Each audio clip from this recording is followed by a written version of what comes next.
I don't know if you've noticed, but the only people throughout history that are willing to tell the truth are comedians. Not super famous comedians, because they're on the take, but comedians that hold a mirror up to society and say uncomfortable truths. I mean, yeah, you could say I'm biased because I used to do stand up, but all critical thinkers, truth seekers, and freedom lovers can't rely on journalists to give them unbiased news. The only way to make the world a better place is from learning your history and actual historical facts, not propagandized nonsense, an agreed upon set of lies. Let's learn from history. Luckily, we only got to go back 2 years to avoid repeating the problems that destroy quality of life for all people on this planet. Here's a discussion by my two favorite people, SamTripoli and Dave Smith. They're comedians that do actual research, and they're better journalists than all the journalists at Fox and CNN combined. I'll let them speak for themselves. Enjoy. Are the government, which is as well as anyone, which is run by blood-soaked monsters, literally sociopathic monsters who are starving children to death in Yemen right now. What their first initial response, of course, was, well, we have to rob the American people to give 2.5 trillion to the big banks, because of course that's what you have to do in a fear like this, and plus unlimited free money that they can borrow and then lend out to the rest of us at interest. So yeah, we might get a measly $1,200 or something like that, but the bankers are getting trillions. And it's just funny money to the point that they actually budgeted in to their budgets that they're going to get bailed out. And that to me is not free market at all. We are looking at fascism in real time.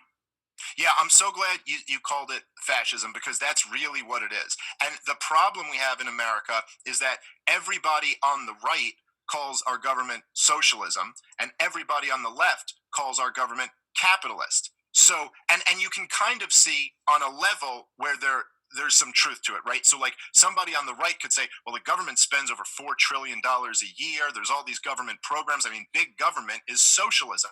And then people on the left go, well, look at all the profits on Wall Street. So that's capitalism. But what we live under is cronyism, also known as corporatism, also known as fascism. It's the partnership between private companies and the government to fuck over the people. That's what we live under. And people, when you hear the term fascist, they go, yeah, but I mean, Hitler was like genociding people. Like, we're not genociding people. It's like, well, no, we do that in the Middle East to poor brown people. So no one really. Oh, yeah. What we're doing in Venezuela right now is it's completely disgusting. We're in a system, whether it's communism or whatever, that the United States doesn't like.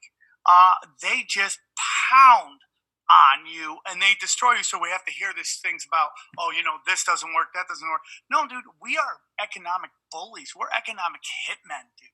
We are like, it's going to Bernie Sanders. Like, you can say whatever you want about Bernie Sanders and his policies. We are seeing a kneecapping of Bernie Sanders right now. He's not even getting a chance to run when he's playing stadiums of people, and they can't even bring out Joe Biden to even put two words together. But that's who's being pushed on him. And for me, it's like, I don't like Bernie Sanders' policies, but he seems to be the guy that the people want. And to me, that's who should be allowed to run. There's no free market. They can completely and utterly control every aspect of it. And if it fails, they bail themselves out. That is not free market. And now, I don't know if you've heard about this Identity 2020 thing that Bill Gates wants to do right now, which is basically he'll give you this kind of tattoo. And this tattoo, they could read it. And it could tell you what shots you got and all that stuff. And if you don't get the shots, you can't fly, you can't drive, you can't do all these different things.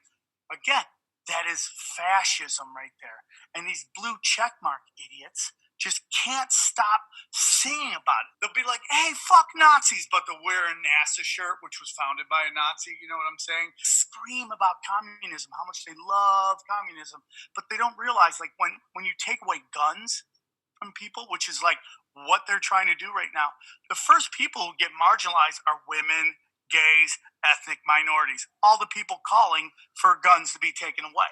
Of anti-racism, and the worst crime is being racist. It's like, who the fuck do you think gets thrown in prison when you make guns illegal? What do you think happens already with all of the gun restrictions out there? What do you think? It's not fucking upper middle class white people who are getting thrown in jail for having a gun, a violation. They're throwing you in New York City, in Chicago, all over the place. And for the crime of having a gun.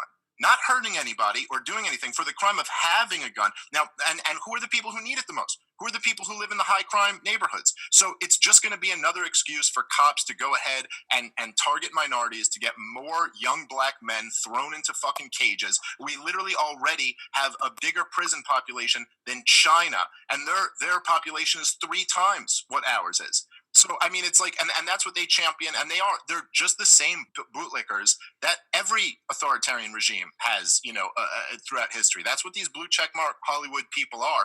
And yeah, they said Trump's a Nazi, but they're upset that he hasn't locked down every state in the country yet. It's a joke. It's a free country, so you can do whatever you want. It's a free country. I mean, it's only free if you make it free.